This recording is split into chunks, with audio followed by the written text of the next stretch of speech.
ಸ್ನೇಹಿತರೆ ನಮಸ್ಕಾರ. ನಿನ್ನೆ ಇಡೀ ದಿವಸ ನಾವು ಅಖಂಡ ಕರ್ನಾಟಕದ ಮಾದಿಗ ಸಮುದಾಯದವರೆಲ್ಲರೂ ಕೂಡ ನಮ್ಮೆಲ್ಲರ ಹಿರಿಯರಾದಂತಹ ಹಿರಿಯ ರಾಜಕಾರಣಿ KH ಮುನಿಯಪ್ಪನವರ ಮೇಲೆ ತಂದಂತಹ ಒತ್ತಾಯ, ಯಾವುದೇ ಕಾರಣಕ್ಕೂ ತಾವು ಆಹಾರ ಇಲಾಖೆಯ ಸಚಿವ ಸ್ಥಾನವನ್ನು ಒಪ್ಕೋಬಾರದು, ಇಡೀ ಮಾದಿಗ ಸಮುದಾಯಕ್ಕೆ ಒಳ ಮೀಸಲಾತಿ ನ್ಯಾಯವನ್ನ ಕೊಡಬೇಕು ಅಂತಂದ್ರೆ ಅದಕ್ಕೂ ಸಮಾಜ ಕಲ್ಯಾಣ ಇಲಾಖೆಯಿಂದ ಮಾತ್ರ ಸಾಧ್ಯ. ಸಮಾಜ ಕಲ್ಯಾಣ ಇಲಾಖೆಯಲ್ಲಿ ಇದುವರೆಗೂ ಕೂಡ ಒಳ ಮೀಸಲಾತಿಯ ವಿರೋಧಿಗಳೇ ಬಂದು ನಮ್ಮನ್ನ 40 ವರ್ಷದಿಂದ ಕಣ್ಣಲ್ಲಿ ನೀರಾಕ್ಸಿದ್ದಾರೆ, ನಮ್ಮ ಗೋಳು ಉಸು ತಡಿಸಿದ್ದಾರೆ, ಎಷ್ಟೋ ಬದುಕುಗಳನ್ನ ಕಿತ್ಕೊಂಡಿದ್ದಾರೆ, ಜೀವನಗಳನ್ನ ಹಾಳು ಮಾಡಿದ್ದಾರೆ ಅನ್ನುವಂತಹ ಒಂದು ಒತ್ತಾಯವನ್ನ ತಂದು KH ಮುನಿಯಪ್ಪನವರ ಮನೆಯಲ್ಲಿ ನಾವು 100 ಜನ ಇಡೀ ರಾಜ್ಯದ ಮುಖಂಡರೆಲ್ಲ ಸೇರಿ ಅವರ ಮೇಲೆ ಒತ್ತಾಯ ತಂದಿದ್ದ ಕಾರಣ. ಎರಡನೇದಾಗಿ BK ಹರಿಪ್ರಸಾದ್ ಅವರು, ಕರ್ನಾಟಕ ರಾಜ್ಯದ ಇವತ್ತಿನ ಕಾಂಗ್ರೆಸ್ ಪಕ್ಷದ ರಾಜ್ಯ ಅಧ್ಯಕ್ಷರಾದಂತಹ BK ಹರಿಪ್ರಸಾದ್ ಅವರನ್ನು ಕೂಡ ನಾವು ಪ್ರಾರ್ಥನೆ ಮಾಡಿದ ಒಂದು ಫಲವಾಗಿ ಇವತ್ತು KH ಮುನಿಯಪ್ಪನವರು ನಿನ್ನೆ ಹೇಳಿದ್ರು, ನಾನು ಯಾವುದೇ ಕಾರಣಕ್ಕೂ ಆಹಾರ ಇಲಾಖೆಯನ್ನು ಒಪ್ಕೊಳ್ಳೋದಿಲ್ಲ, ಸಮಾಜ ಕಲ್ಯಾಣ ಇಲಾಖೆಯನ್ನು ಕೊಡಬೇಕು, ನಾನು ನನ್ನ ಸಮುದಾಯಕ್ಕೆ ನ್ಯಾಯವನ್ನ ಕೊಡಬೇಕು ಅನ್ನುವಂತ ಒಂದು ಮಾತನ್ನು ಹೇಳಿದ್ರು. ನಾವು ಆ ಸಂದರ್ಭದಲ್ಲಿ ಅವ್ರಿಗೆ ಹೇಳಿದ್ವಿ, ಒಳಮೀ ತಾವು ಆ ನಂತರ ನೀವು ವಿಶ್ರಾಂತ ಜೀವನ ಕೂಡ ಇದಕ್ಕಿನ್ನ ದೊಡ್ಡ ಋಣ ಏನು ತಾವು ನಮ್ಗೆ ಕೊಡ್ಬೇಕಾಗಿಲ್ಲ, ಸಾಕು, ನಿಮ್ಮನ್ನ ನೆನೆಸ್ಕೋತೀವಿ, ದಯವಿಟ್ಟು ಯಾವುದೇ ಕಾರಣಕ್ಕೂ ಒಳ ಮೀಸಲಾತಿ ನ್ಯಾಯವನ್ನ ಕೊಡೋದಕ್ಕೆ ನೀವು ಸಮಾಜ ಕಲ್ಯಾಣ ಇಲಾಖೆಯನ್ನು ಒಪ್ಕೊಳ್ಳೇಬೇಕು ಅಂತ ಒತ್ತಾಯ ತಂದಿದ್ದಕ್ಕೆ ಇವತ್ತು ಸಮುದಾಯದ ಆಗ್ರಹಕ್ಕೆ ಅವರು ಮನ್ನಣೆಯನ್ನ ಕೊಟ್ಟಿದ್ದಾರೆ, ಗೌರವ. ನಾನು ಯಾವುದೇ ಕಾರಣಕ್ಕೂ ಆಹಾರ ಇಲಾಖೆಯನ್ನ ಒಪ್ಕೊಳ್ಳೋದಿಲ್ಲ, ನಾಗರಿಕ ಸರಬರಾಜು ಇಲಾಖೆಯನ್ನು ಒಪ್ಕೊಳ್ಳೋದಿಲ್ಲ, ರಾಜೀನಾಮೆಯನ್ನ ಕೊಡ್ತೀನಿ ನಾನು ನನ್ನ ಸಮುದಾಯಕ್ಕಾಗಿ. ಇಲ್ಲಿ ಸೀನಿಯಾರಿಟಿ ಮೇಂಟೈನ್ ಆಗಿಲ್ಲ. ಒಬ್ಬ ಪ್ರಿಯಾಂಕಾ ಖರ್ಗೆ ಅವರಿಗೆ ಕೊಡ್ಲಿ, ಸಂತೋಷ, ನಾನು ಅದ್ರ ಬಗ್ಗೆ ಎರಡನೇ ಮಾತೇ ಇಲ್ಲ. ಗೃಹ ಇಲಾಖೆ ಮತ್ತು ITBTಯನ್ನ ಕೊಡ್ತೀರಿ, 50 ವರ್ಷಗಳ ರಾಜಕಾರಣವನ್ನ ಮಾಡ್ಕೊಂಡು ಬಂದಿರುವಂತಹ KH ಮುನಿಯಪ್ಪನವರಿಗೆ ಆಹಾರ ಇಲಾಖೆಯನ್ನ ಕೊಟ್ಟು ಅವಮಾನ ಮಾಡ್ತೀರಿ, ಪರಮೇಶ್ವರ್ ಅವರಿಗೆ DCM ಕೊಡ್ತೀರಿ, ಮತ್ತೆ ಉನ್ನತವಾದಂತಹ ಸ್ಥಾನಮಾನಗಳನ್ನ ಕೊಡ್ತೀರಿ. 2 ವಲಯ ಸಮುದಾಯಕ್ಕೆ ಸಚಿವ ಸ್ಥಾನ, ಮಾದಿಗರಿಗೆ 1 ಸಚಿವ ಸ್ಥಾನ ಅಂದ್ರೆ ಯಾವ ಸೀಮೆ ನ್ಯಾಯ ರೀ ಇದು? ಹಾವನೂರು ಆಯೋಗ ಹೇಳುತ್ತೆ 9% ಮಾದಿಗರು ಅಂತ, ಸದಾಶಿವ ಆಯೋಗ ಹೇಳುತ್ತೆ 6% ಮಾದಿಗರು ಅಂತ, ಮಾಧುಸ್ವಾಮಿ ಆಯೋಗದ ವರದಿ ಹೇಳುತ್ತೆ 6% ಮಾದಿಗರು ಅಂತ, ನಾಗಮೋಹನ್ ದಾಸ್ ಆಯೋಗ ಹೇಳುತ್ತೆ 6% ಮಾದಿಗರು ಅಂತ. ಒಟ್ಟಾರೆ ಇಲ್ಲಿ ಪರ್ಸೆಂಟ್ ಮುಖ್ಯ ಅಲ್ಲ, ಈ ರಾಜ್ಯದ ಸೆನ್ಸಸ್ಗಳು, ಆಯೋಗಗಳು ಯಾವುದೇ ಬಂದರೂ ಕೂಡ ಮಾದಿಗರು ಜನಸಂಖ್ಯೆಯಲ್ಲಿ ನಂಬರ್ 1 ಅಂತ ಹೇಳುತ್ತೆ. ಆ ನಂಬರ್ 1 ಜನಸಂಖ್ಯೆ ಇರುವಂತಹ ಮಾದಿಗರಿಗೆ ಒಳ ಮೀಸಲಾತಿಯಲ್ಲಿ ವಂಚನೆ ಮಾಡ್ತಾ ಇರುವಂತಹ ವಂಚಕರು ಸಮಾಜ ಕಲ್ಯಾಣ ಇಲಾಖೆಯಲ್ಲಿ ಕೂತ್ಕೊಂಡ್ರೆ ಅದರ ಸೆಕ್ರೆಟರಿ, ಅದರ ಕಮಿಷನರ್, ಅದರ ಸಲಹೆಗಾರ, ಅದರ ಸಚಿವ ಎಲ್ಲರೂ ಸೇರ್ಕೊಂಡು ಒಳ ಮೀಸಲಾತಿಯನ್ನು ವಂಚನೆ ಮಾಡಿದ್ರೆ ನಾವೇನು ಆಳ್ಬಾಬಿ ಬಿಚ್ಚ ಸಾಯ್ಬೇಕಾ? ನಾವು ಈ ರಾಜ್ಯದಲ್ಲಿ ರಾಜಕಾರಣವನ್ನ 135 ಸೀಟು ಕಾಂಗ್ರೆಸ್ ಬರೋದಕ್ಕೆ ನಾವು ಪಟ್ಟಿರುವಂತ ಶ್ರಮ ಏನ್ ಕಮ್ಮಿನಾ? ಇಷ್ಟಕ್ಕೂ ನಾವೇನ್ ಕೇಳ್ತಾ ಇದ್ದೀವಿ? ಮುಖ್ಯಮಂತ್ರಿ ಗಾದಿ ಬರ್ಕೊಟ್ಬಿಡ್ರಿ ಅಂತ ಕೇಳ್ತಾ ಇದ್ದೀವ? ಸಮಾಜ ಕಲ್ಯಾಣ ಇಲಾಖೆ ಕೊಡಿ, ಒಳ ಮೀಸಲಾತಿ ನ್ಯಾಯವನ್ನ ಪಡಿಬೇಕಾಗಿದೆ. ಸಮಾಜ ಕಲ್ಯಾಣ ಇಲಾಖೆಯನ್ನ ಕೊಡಿ, ಒಳ ಮೀಸಲಾತಿ ನ್ಯಾಯವನ್ನ ಪಡಿಬೇಕಾಗಿದೆ. ಇದೊಂದು ಆಗ್ರಹಕ್ಕೆ ಇವತ್ತು KH ಮುನಿಯಪ್ಪನವರು ರಾಜೀನಾಮೆಯನ್ನ ಘೋಷಣೆ ಮಾಡ್ತಾ ಇದ್ದಾರೆ. ಎಲ್ಲ ಮಾಧ್ಯಮಗಳಲ್ಲಿ ಬರ್ತಾ ಇದೆ. ಅವರಿಗೆ ಅಖಂಡ ಕರ್ನಾಟಕದ ಮಾದಿಗ ಸಮುದಾಯದ ಪರವಾಗಿ ಹೃದಯಪೂರ್ವಕವಾದ ಧನ್ಯವಾದಗಳನ್ನ ಅರ್ಪಿಸ್ತಾ ಅವ್ರಿಗೊಂದು ಮಾತು ಕೊಡ್ತಾ ಇದ್ದೀವಿ. ಸನ್ಮಾನ್ಯ ಹಿರಿಯರಾದಂತಹ KH ಮುನಿಯಪ್ಪ ಸಾಹೇಬ್ರೆ, ನೀವು ನಿಮ್ಮ ರಾಜೀನಾಮೆಯ ನಿರ್ಧಾರದಿಂದ ಯಾವುದೇ ಕಾರಣಕ್ಕೂ ಹಿಂದಕ್ಕೆ ಬರಬಾರದು. ನಿಮ್ಮನ್ನ ಆಹಾರ ಇಲಾಖೆಯ ಸಚಿವ ಸ್ಥಾನವನ್ನ ಒಪ್ಕೊಳ್ಳೋದಕ್ಕೆ ನಾವು ಬಿಡೋದಿಲ್ಲ. ನಿಮ್ಮನ್ನ ಮನೆಯಲ್ಲೇ ಕಟ್ಟಾಕ್ತೀವಿ, ನಿಮ್ಮನ್ನ ನಾವು ಬೇಡ್ತೀವಿ. ಈ ಸಮುದಾಯಕ್ಕೋಸ್ಕರ ನಿಮ್ಮ ಕಾಲಿಡಿದು ಪ್ರಾರ್ಥನೆ ಮಾಡ್ತೀವಿ, ಸಮುದಾಯಕ್ಕಾಗಿ, ಸ್ವಾರ್ಥಕ್ಕೋಸ್ಕರ ಅಲ್ಲ. ಆಹಾರ ಇಲಾಖೆಯನ್ನು ಒಪ್ಕೋಡ್ ರಾಜೀನಾಮೆಯನ್ನ ಬಿಸಾಕಿ ಬನ್ನಿ. ಇಡೀ ಕರ್ನಾಟಕದ ಸಮಸ್ತ ಮಾದಿಗ ಸಮುದಾಯ ನಿಮ್ಮ ನಿರ್ಧಾರದ ಜೊತೆನಲ್ಲಿದೆ. ನೀವು ರಾಜೀನಾಮೆ ಕೊಟ್ರೆ ಕಾಂಗ್ರೆಸ್ಸಿನ ಭವಿಷ್ಯ ಅಧೋಗತಿ ಆಗ್ತದೆ. ಹಂಗಾಗಬಾರದು. ನಾನು ಹಿರಿಯರಾದಂತಹ ಮಲ್ಲಿಕಾರ್ಜುನ ಖರ್ಗೆ ಅವರಿಗೆ ಪ್ರಾರ್ಥನೆ ಮಾಡ್ತೀನಿ, ರಾಹುಲ್ ಗಾಂಧಿ ಅವರಿಗೆ ಪ್ರಾರ್ಥನೆ ಮಾಡ್ತೀನಿ, ಸೋನಿಯಾ ಗಾಂಧಿ ಅವರಿಗೆ ಪ್ರಾರ್ಥನೆ ಮಾಡ್ತೀನಿ. 7 ಬಾರಿ ಸಂಸದರು, 2 ಸಾರಿ ಕೇಂದ್ರ ಮಂತ್ರಿಗಳು, 1 ಸಾರಿ ರಾಜ್ಯ ಮಂತ್ರಿಗಳು, ಹಿರಿಯರು, ಮುಖ್ಯಮಂತ್ರಿ ಸ್ಥಾನಕ್ಕೆ ಅರ್ಹರಾದಂತಹ ಒಬ್ಬ ವ್ಯಕ್ತಿಯನ್ನ ಇವತ್ತು ಒಂದು ಸಚಿವ ಸ್ಥಾನಕ್ಕೆ ನೀವು ಓಡಾಡಿಸ್ತಾ ಇದ್ದೀರಾ ಅಂತಂದ್ರೆ ಮಾದಿಗ ಸಮುದಾಯವನ್ನ ಯಾಕಿಷ್ಟು ಹೀನಾಯವಾಗಿ ನೋಡ್ತಾ ಇದ್ದೀರಿ? ಯಾಕಿಷ್ಟು ಹೀನಾಯವಾಗಿ ಮಾತಾಡ್ತಿದ್ದೀರಿ? DK ಶಿವಕುಮಾರ್ ಕೇಳು, ಖರ್ಗೆ ಪರಮೇಶ್ವರ್ ಬಗ್ಗೆ ಯಾಕೆ ಮಾತಾಡ್ತೀಯ? ನಿಮ್ಮ ಅಪ್ಪನ ಬಗ್ಗೆ ಮಾತಾಡ್ಲಿಲ್ಲ, ಬೋಳಿ ಮಗನೇ. ಖರ್ಗೆ ಪರಮೇಶ್ವರ್ ಬಗ್ಗೆ ಯಾಕೆ ಮಾತಾಡ್ತೀಯ? ಅವ್ರು ನಿಮ್ಮ ಅಪ್ಪನಿರನಲ್ಲೇ. ಒಳ ಮೀಸಲಾತಿಯನ್ನು ವಂಚಿಸುವ ಯಾವನ ಬಗ್ಗೆನೂ ಮಾತಾಡ್ತೀವಿ. ಇವತ್ತು ಸಚಿವ ಏನು ನಮ್ಮ KH ಮುನಿಯಪ್ಪನವರಿಗೆ ಸಮಾಜ ಕಲ್ಯಾಣ ಇಲಾಖೆಯನ್ನ ಕೊಡಬಾರದು ಅಂತ ಪಟ್ಟಿಡ್ದಿರುವಂತ ಅಯೋಗ್ಯರು ಯಾರೋ? ದಾಖಲೆ ಆಧಾರಗಳ ಸಮೇತ, ವಾಯ್ಸ್ಗಳ ಸಮೇತ ಕೊಡ್ತೀನಿ. ಸುಮ್ನೆ ಮಾತಾಡೋದಕ್ಕಲ್ಲ.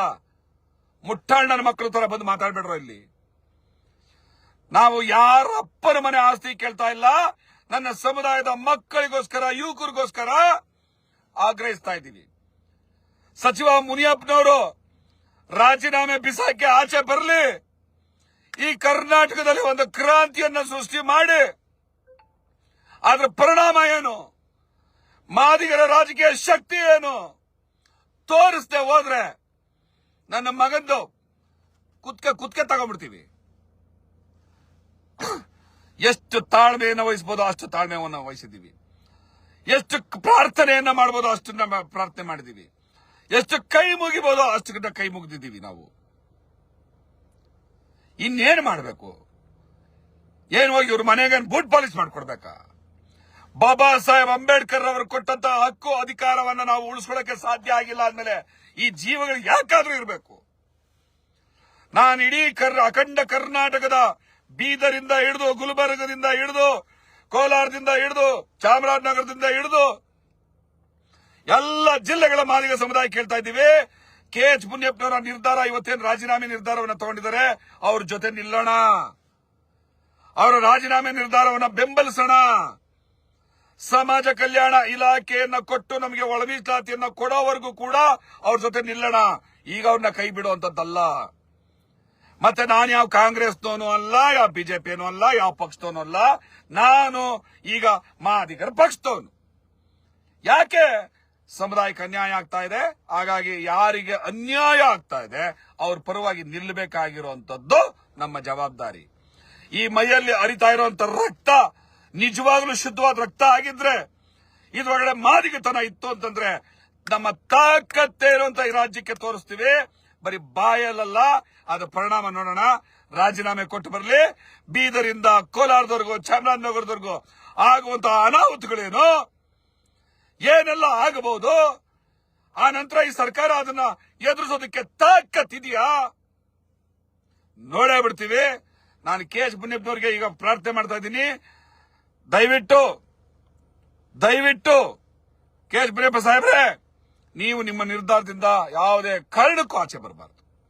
ರಾಜೀನಾಮೆ ಏನು ಘೋಷಣೆ ಮಾಡಿದಿರಿ, ಆ ನಿಮ್ಮ ನಿರ್ಧಾರದ ಹಿಂದೆ ಇಡೀ ಕರ್ನಾಟಕ ಇದೆ ಅಂತ ಹೇಳೋದಕ್ಕೆ ಬಯಸ್ತಾ, ಇನ್ನ ಬಹುಶಃ ಇವತ್ತು ಸಂಜೆ ನಾನು ಮತ್ತೆ ಬೆಂಗಳೂರು ತಲುಪಿರ್ತೀನಿ. ಏನೇ ಕೆಲಸ ಇದ್ರು ಕೂಡ ನಾಳೆಯಿಂದ ಈ ಒಂದು ವಿಚಾರದಲ್ಲಿ ಇಡೀ ಕರ್ನಾಟಕದಾದ್ಯಂತ ನಾವೆಲ್ಲರೂ ಒಂದು ಕಡೆ ಸೇರಿ ಒಂದು ಬೃಹತ್ ಆದಂತಹ ಒಂದು ಕಾರ್ಯತಂತ್ರಗಳನ್ನ ನಾವು ರೂಪಿಸಬೇಕಾಗ್ತದೆ. ಏನು ಎತ್ತ ಅಂತ ಇಲ್ಲಿ ಹೇಳೋದು ಬೇಡ, ಮುಂದೆ ಮಾತಾಡೋಣ ಅಂತ ಹೇಳ್ತಾ, ಸದ್ಯಕ್ಕೆ KH ಮುನಿಯಪ್ಪನವರ ನಿರ್ಧಾರ ಏನ್ ತಗೊಳ್ತಾರೆ ಅದ್ರ ಜೊತೆ ನಾವು ನಿಂತಿರೋಣ. ಆಹಾರ ಇಲಾಖೆ ಬೇಡ, ಸಮಾಜ ಕಲ್ಯಾಣ ಇಲಾಖೆ ಕೊಡ್ಲೇಬೇಕು, DCM ಕೂಡ ಕೊಡ್ಬೇಕು. ಸಾಮಾಜಿಕ ನ್ಯಾಯ ಅಂತ ನಮಗೂ 6% ಬೇಕು ಅಂತ ತಗೊಳಕಾಗತ್ತೆ? ನಾವು ಒಪ್ಕೋತೀವಿ. RR ಸಿಗ್ಲಿಲ್ಲ, 2 ಕಾಲು ಅಂತ ಹಂಚ್ಕೊಂಡ್ವಿ, ಒಪ್ಕೊಂಡ್ವಿ. ಅಣ್ಣ ತಮ್ಮಂದ್ರು ಸಮಪಾಲು ಹಂಚ್ಕೊಳ್ಳೋಣ ಅಂತ ಕೇಳಿದ್ರಿ, ಒಪ್ಕೊಂಡ್ವಿ. ಈಗ ಯಾಕೆ DCM ಯಾಕೆ 2 ಕೊಡಬಾರ್ದು, ಇಬ್ರಿಗೂ ಒಂದೊಂದು ಯಾಕೆ ಕೊಡಬಾರ್ದು?